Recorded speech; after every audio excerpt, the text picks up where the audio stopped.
But yeah, just incredible, man. First of all, he was my guy in Hardcore Revolution.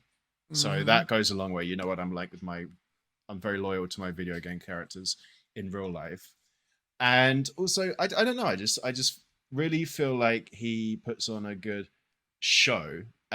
This is one of them. I don't want to get too far ahead. I thought he had a good chemistry with his opponent in this match, and it was very enjoyable. And I would have liked to have seen him do more, but like we said, something happened, and he never got past the early days of the invasion. Right? You mean more in wrestling? You mean? In wrestling, yeah, yeah. Yeah, I this thought it was was pretty good. much the height of His Just heyday. Incredible. Hmm. Yeah. Well, Paul Heyman was very good. You'll see this throughout the show, kind of getting wrestlers and highlighting their strengths and what's the word I'm Right. looking for, and like eliminating their weaknesses or Covering up in a very covering smart up. way. Yeah. Right, and he was also good at kind of telling people like this is the guy, and then kind of going with it if that makes sense. So if Yeah. Paul Heyman decided to push someone, it seemed like he could.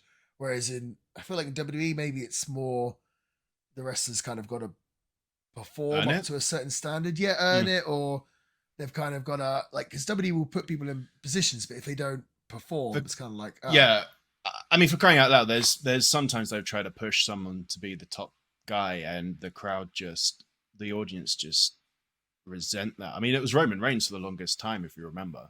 yeah, They but did I not think want him pushed on them. But I'm pretty sure we're just incredible here. Like I'm not sure if he'd been ECW champion yet here. Maybe it wasn't until like a year or two later. But the ECW fans kind of rejected the just incredible push Hmm, as well, from what I shame. remember. I wasn't.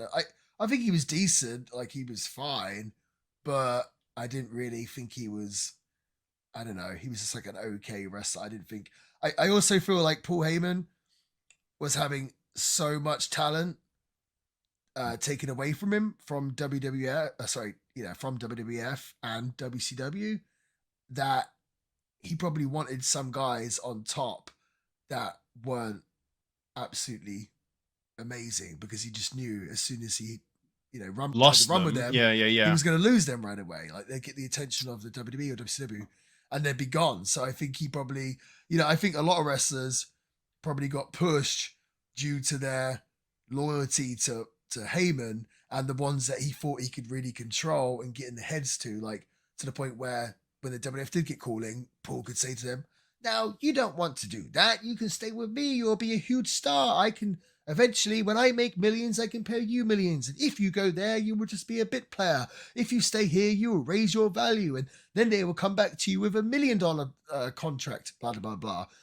The rest is that he can kind of convince, I Yeah. assume, are the ones that he kind of pushed to the forefront because there was no point putting all these eggs in one wrestler like a Van Dam I or need to whatever have else. And them just like you just know they're snatched going to end away. up Yeah. being snatched away, which inevitably happened to the majority of guys. So maybe Mhm. that's why he pushed Just Incredible so hard.